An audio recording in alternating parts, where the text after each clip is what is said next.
Up YouTube, we back with another YouTube reaction video. In this video, we're gonna react to inside an immigration raid that swept up US citizens' visual investigations. This is a video I stumbled upon on my YouTube feed, and it's something I want to check out just to see the visualization and to see, I guess, how these raids are taken and how these raids are conducted. So we're about to check out this video and see how it goes. Let me know down in the comments what other videos you want me to react to, any other recommendations.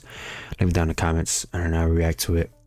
So yeah, let's check this video out. Let's see, I guess, visual investigations. Let's see what they visualized, and hopefully it's not, you know, I mean, nowadays you never know, social media, things like that, you could portray it to one side.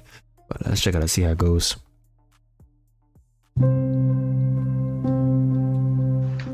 It's just after 6 a.m. on Flower Street.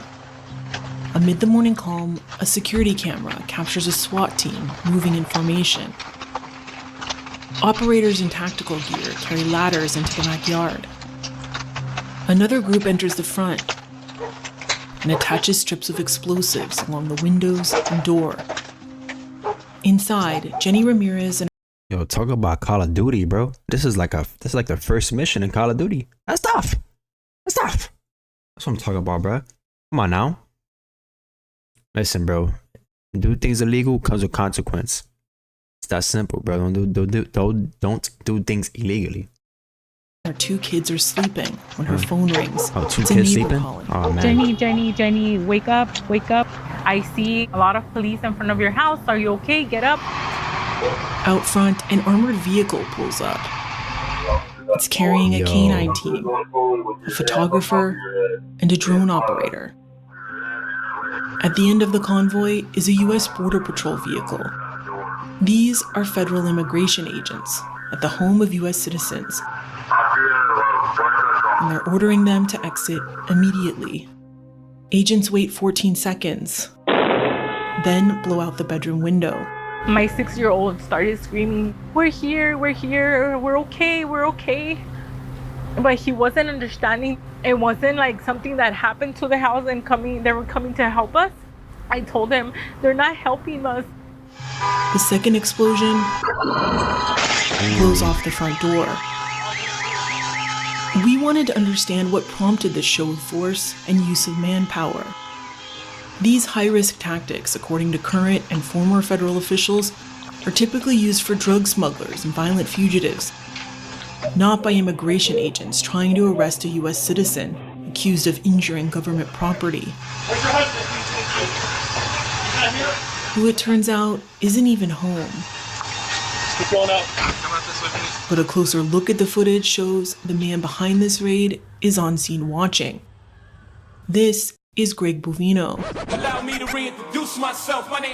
He's the Border Patrol chief who's become a key figure and Hold on, bro. Show my respect. Show my respect when the respect is due. I'm saying, he don't care about what people think, man. He's still doing his job, bro. He's still doing his job. Don't hate on the man because he's doing his job.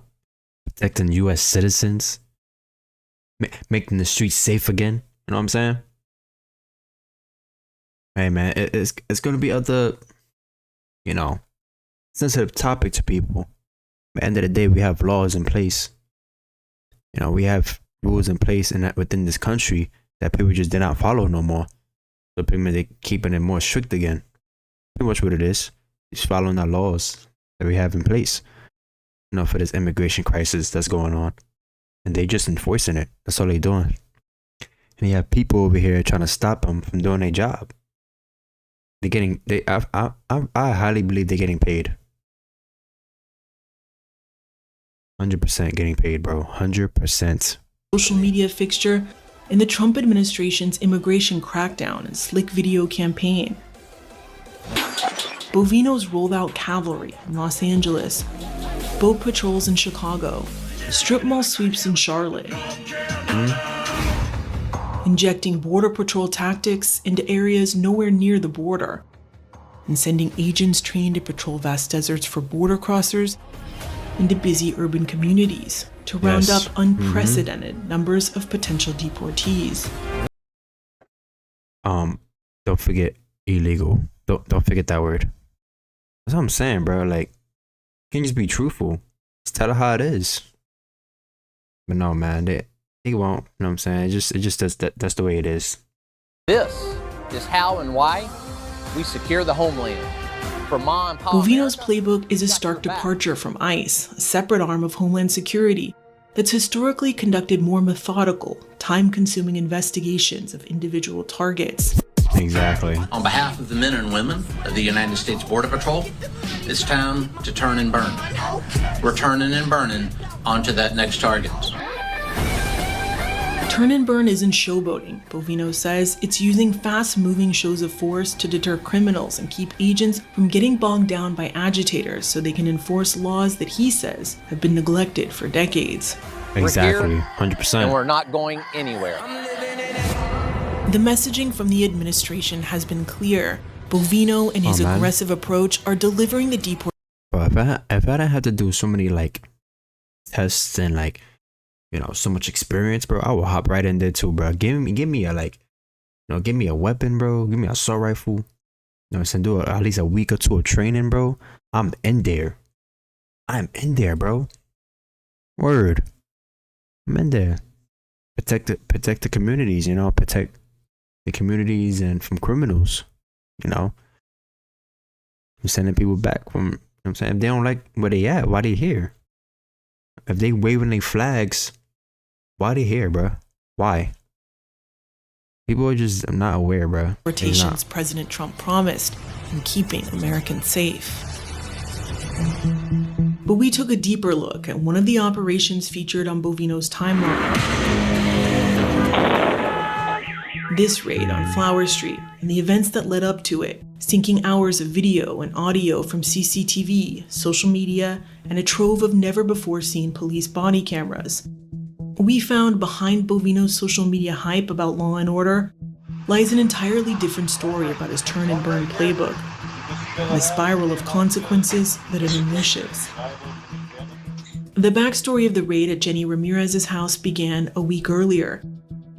An immigration operation at 2 nearby car washes that seized a handful of potential deportees, but it also led to 4 vehicle crashes, hours of protests and violent clashes with federal agents, and emergency responses by 6 local police forces. That's what I'm saying. It's like, bro, why is people there, man? Why is y'all there? Don't you got like kids to go to? Don't you have like kids to feed? That's what I'm saying, bro. It's like, don't they have jobs? Like, how they get their income? From where, bro? Being out there and stuff. It's like, bro, you could be doing anything else, working on your health, working out, you know, doing things that helps with your mental. No, they just want to antagonize and disrupt the federal agents, you know, their job and what they are designed to do. They just, you know, disrupting it. That's all they're doing. There's no benefit at all. Can you get us additional units from East LA, please? We gotta get this crowd out of here. By day's end, 4 U.S. citizens with no prior records of violence were facing allegations of federal felonies. I just felt like they're trying to frame me as a criminal. You jumped in front of the vehicle and I was never charged. I was never read my rights. We're U.S. citizens. I felt like we were in the wrong place at the wrong time.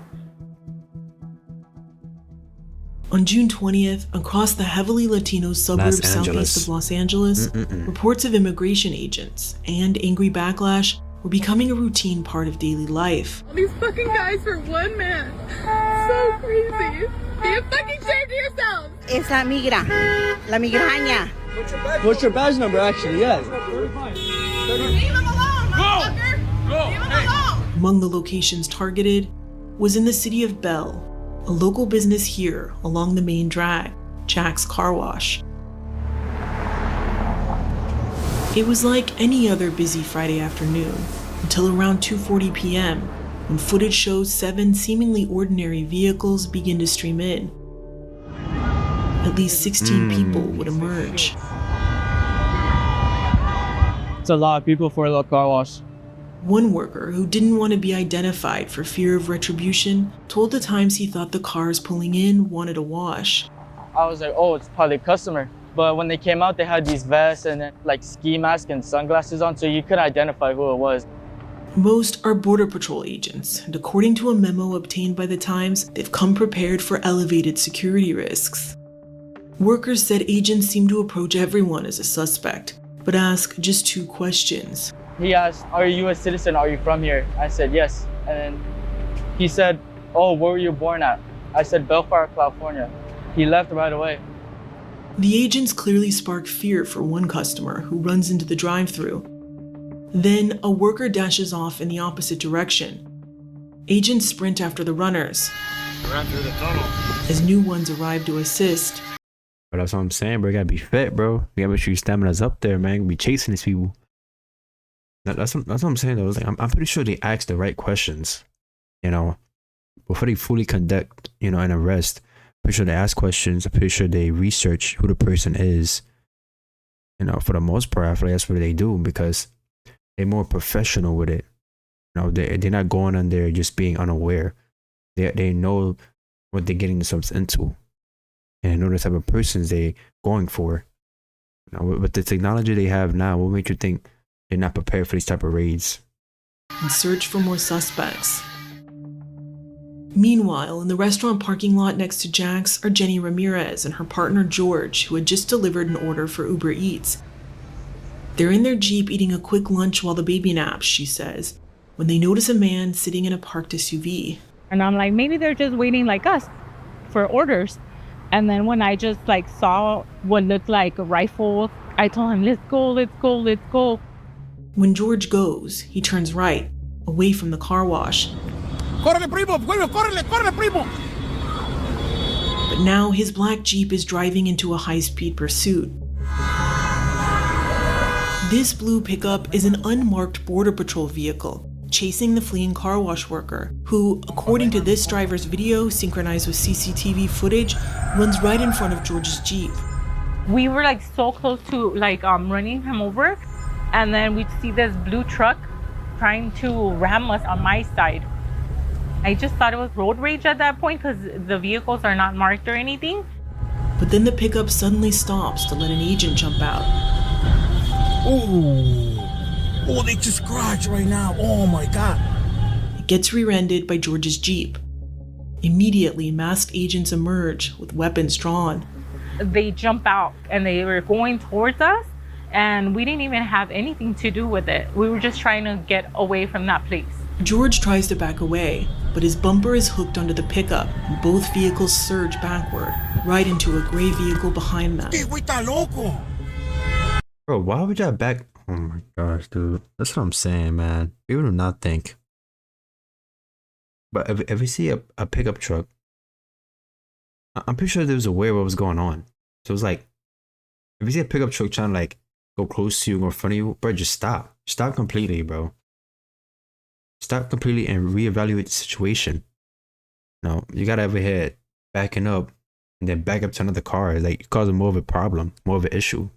Instead of just stopping your car, wait for them to pass or do what they gotta do and keep on by your business, Come on, this is you gotta be aware of these things, No, mommy. Meanwhile, about 5 minutes away in the neighboring town. I like how there's always car washes. Why is it car washes? I might open up a car wash. I ain't gonna lie. Of Maywood at Express Fleet Wash, another turn and burn operation is about to unfold. Driving nearby on his way to work is Edgardo Urias, I might open one a up, bro. 19-year-old college student. His dash camera shows a blue SUV on his left, veering into his lane and cutting him off. There was no signal, no anything. And I just thought regular LA drivers. But then the SUV suddenly stops in a busy lane of traffic, and the back door flies open. The impact sends Edgardo's side mirror flying through his window. What's that, bro? What the fuck? No one in the SUV appears to acknowledge the collision. 2 men in ballistic vests scramble out to the drying area. United States Border Patrol. Huh? United States Border Patrol. Yes. Are you a United States citizen? I'm a United States citizen. Other agents who hang back to dislodge their car door ignore Edgardo. I see that this is a suspected ICE raid. I'm still not gonna leave without insurance because that could be still a hit and run on me. And then I also have my car messed up. For nearly 2 minutes, Edgardo, who seems free to leave, snaps photos and pleads for insurance. But then, after taking down a passerby who flees into traffic, agents abruptly turn their sights on Edgardo. I'm just confused. What's going on? You're impeding federal agents. You're impeding federal agents. So you will be arrested. Yeah. Why are they arresting me after they caused an accident? That's crazy right there. I'm gonna lie. Back at Jack's car wash, a worker in green named Manuel is getting questioned and detained. Leave them alone. They're just working. They're just working, bro. Across the lot, a worker in white is looking on. Jose Cervantes Licia is a longtime employee of Jack's who appears increasingly agitated watching the raid unfold. Suddenly, he charges toward the agent, leading Manuel away. What? I didn't do nothing. Oh, shit. A scuffle breaks out. Oh, shit. Hey. Then, a silver pickup flies across oncoming traffic and rams into an unmarked federal vehicle. I was on the floor. Just fucking hit the ice truck. Hell yeah. Fuck ice, perro. Manuel gets loose. Jose gets chased. Both get caught and cuffed.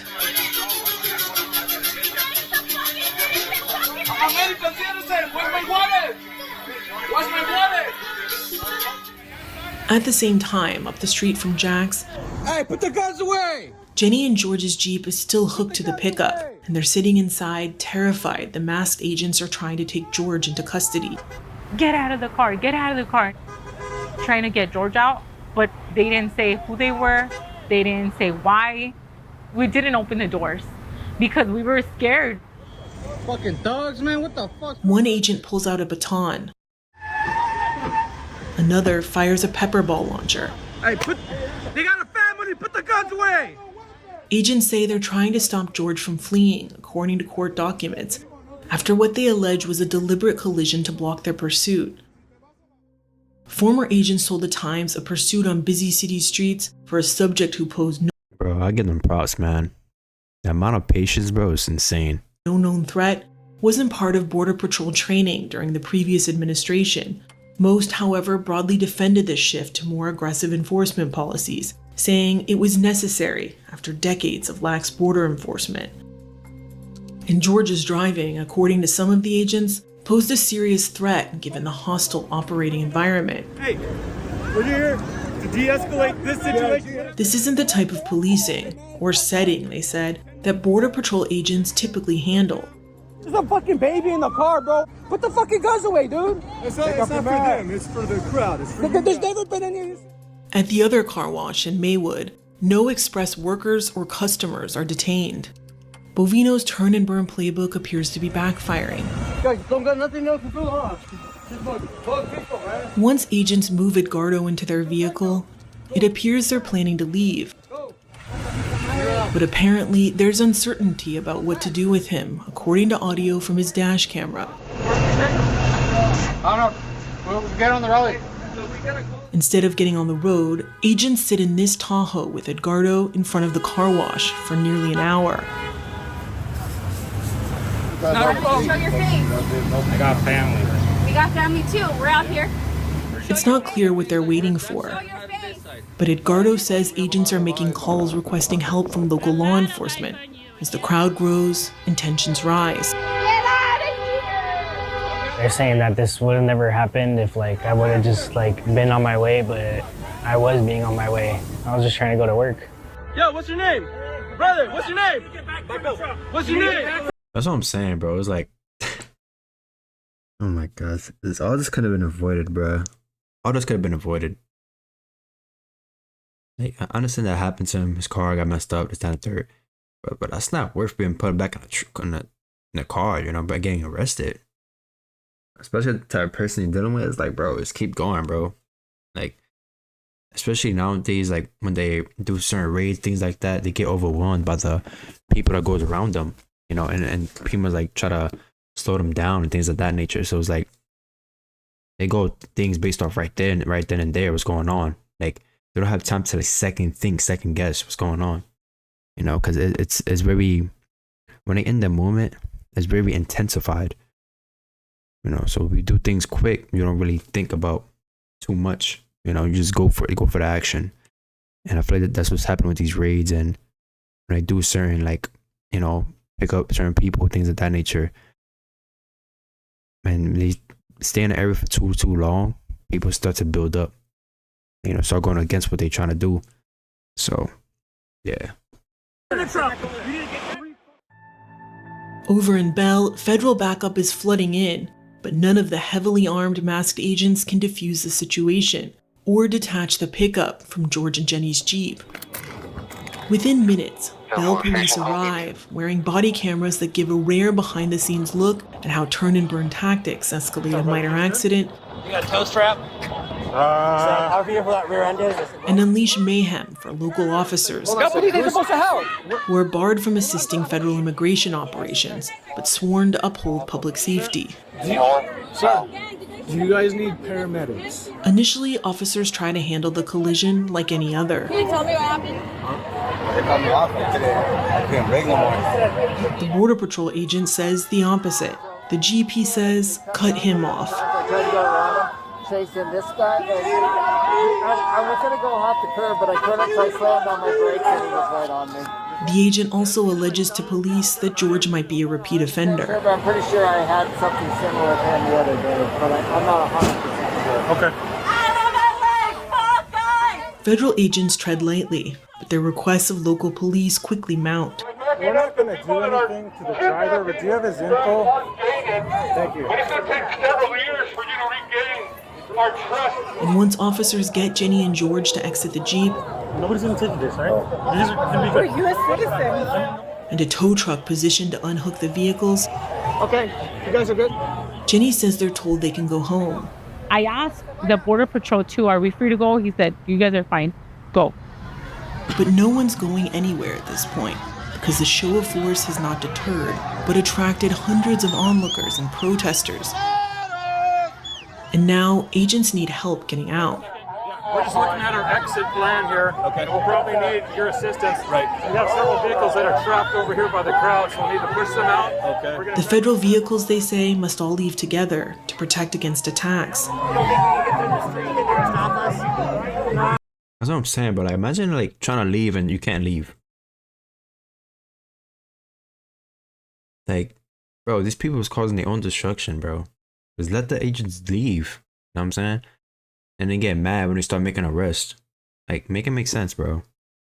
I think we should be able to get through that. We have CS gas, worst case scenario. That worst case scenario, it turns out, will unfold minutes later, after many failed attempts to move the crowd. Move out of the street so they can leave. Hey, can you guys clear the driveway so we can get them out of here? You just go to the side, please.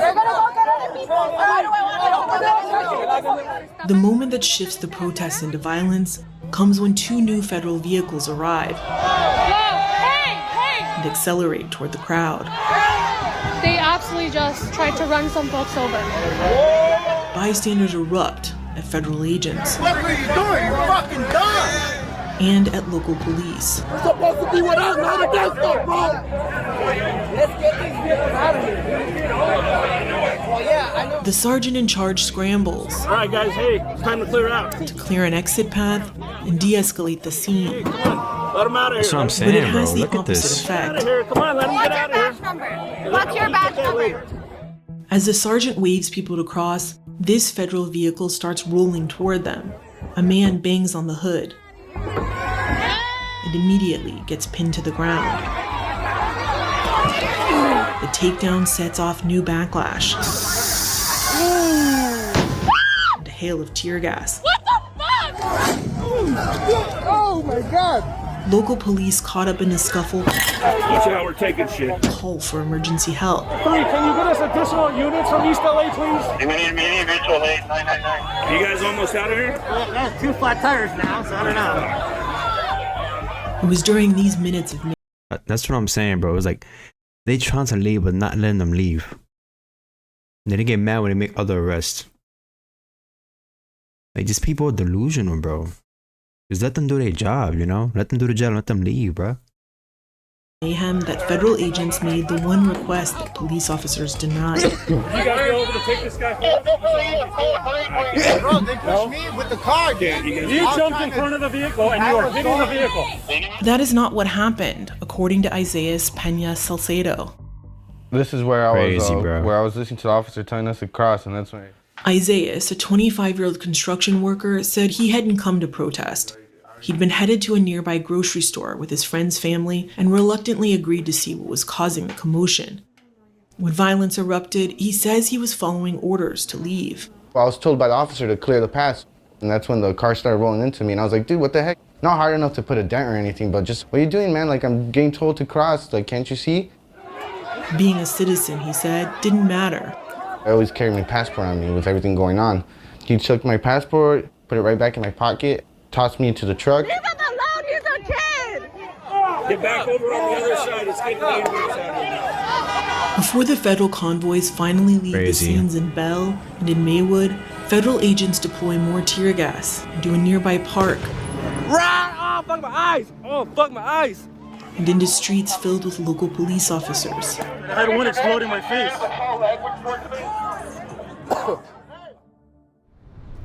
Nuts, man. Federal agents leaving the operations were frustrated, according to Isaias and Edgardo. They were dropping off all the people they caught, and they were mad because they're like, oh, how much did we get today? They were just saying that like they had one body and that was me. And then some other guys had 2 bodies. 3, and they're all USCs, like US citizens. At least one detainee was not a US citizen. Co-workers said Manuel, the car wash employee in green, was deported to Mexico within days. DHS did not respond to questions about the Jack's customer who fled or the man detained near Express Car Wash. But the collateral damage was vast. You had the traffic collision, you had the deployment of gas by the federal agents, vandalism against both the federal vehicles and against our vehicle. Bell police faced days of protest and spent months investigating each act of vandalism. But the chief said his officers were caught off guard, not only by the federal operation, but also by their tactics. Anytime you move crowds, whether you use less lethal weapons or gas, it has an effect in the surrounding area. It has an effect on the cops. It has an effect on the community. The federal government may have a certain way of handling crowd management, but we as an agency will not drive into crowds. For each of the 4 US citizens caught in the dragnet of the day, the fallout was different. For Jose Cervantes Lucia, who declined interview requests, it led to home detention and felony charges of assault on a federal officer. The charges were later reduced to a misdemeanor, and Jose accepted a plea deal. Isaias says he spent almost 3 days locked up, not allowed to call a lawyer or even his family.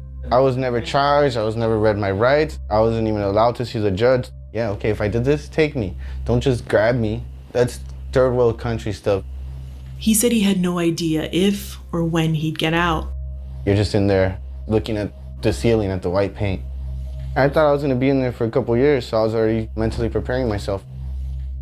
After 64 hours, Isaias says he was told they were finally taking him to see a judge, but instead, with no explanation, he was released. Like, it just messed up my head mentally, like, pretty bad. You're a repeating federal agent, so you can be arrested. Yeah. Edgardo was also never charged. He says during intake he managed to show videos of the collision on his phone to a federal investigator. He sent it to his boss. He's just like, wow. But he was just like apologizing on behalf of the ICE and Border Patrol because they never did. So. Greg Bovino, the Border Patrol chief, did not respond to our interview request or to specific questions about the tactics used in these operations. Spokespeople with Homeland Security and Customs and Border Protection provided a written response, which in part says Bovino has been instrumental in informing the public about the record-breaking increase in assault against law enforcement. Agents, it says, use the minimum amount of force necessary in dangerous situations and are highly trained in de-escalation tactics. The response also says on June 20th, Border Patrol vehicles were violently targeted during lawful operations. In Bell, one vehicle was rammed and had its tires slashed, it says. And regarding Edgardo's collision in Maywood, a civilian struck a federal vehicle, totaling it. That's what I'm saying, bro. As for George, that's what I'm saying, bro. It's like people like to take actions to their own hands, and then they get mad at the federal officers for taking force. They wouldn't have to take force if the civilians and other people don't give them the reason to use force. You know, because using force obviously for their protection, their safety. It goes hand in hand. You know, because that's like somebody breaking into your house, and then you stab the person, you know, to defend your family, and then you get the backlash for defending your family or defending your loved ones. It's like, it don't make sense, you know, because you're doing it to save your own life. You know, you're doing it because you feel like your life is in danger. So you got to take any precaution necessary to de-escalate the situation from, you know, become more lethal, more dangerous. So it's like they're using tactics to de-escalate the situation the best way they could. You know, cause as you saw from the video, it was like hundreds of them, you know, surrounding them. They're not letting them leave. They slash their tires. Like, they're doing everything necessary to keep them there in a way. So it don't make sense, you know. It's like you just get out their way. It's that simple. Then it wouldn't be, you know, people getting shot, people getting, you know, killed from like, you know, unnecessary, you know, escalations, things like that. It's like, bro, these people do not think, bro. They think of emotion. he declined our interview requests, but Jenny said he was at work delivering coffee supplies. The morning immigration agents exploded their way into their home. They called after and they told him, "Did you find out what happened in your house?" That for me, that was just not right. We did not get a response to questions about why federal agents let George go, then a week later used such high-risk tactics to arrest him. He immediately turned himself in. Prosecutors didn't request detention, and a judge sent him home the same day. The Times found no past record of violent offenses. In the federal complaint against George, the prosecutor mentions a previous incident when he allegedly heckled Border Patrol agents. But he's officially charged with injuring government property. And the crux of the case is the accusation that George deliberately collided with the Border Patrol pickup, which had stopped in a manner that should have allowed any car traveling behind him to stop safely. But this claim is directly contradicted by the agent himself. I was going to go off the curb, but I couldn't, so I slammed on my brakes and he was right on me. And the allegation of a deliberate collision is not evident in the footage. In fact, brake lights indicate George is braking as soon as the pickup begins to stop. In mid-July, Bovino posted this ominous video of the raid at George's house, with text warning people will face justice regardless of their immigration status. The next day, George finds out the federal government has dropped the charges. His case is dismissed. Crazy, chat. Let me know down in the comments what you thought about that video. Yeah, it's very controversial, you know. I feel like in a way it wouldn't be as intensified as it is right now because of the last Biden administration letting in so many people to cause this to be such a huge problem. From the beginning, if they would have been strict with the immigration law and closing the borders, we would have this type of issue right now. I feel like, but and let me know what y'all think down in the comments below. Let me know what y'all takes on that. I appreciate you tuning into this video. Don't forget to like, subscribe if you haven't already. And I'll see y'all in the next video. Peace.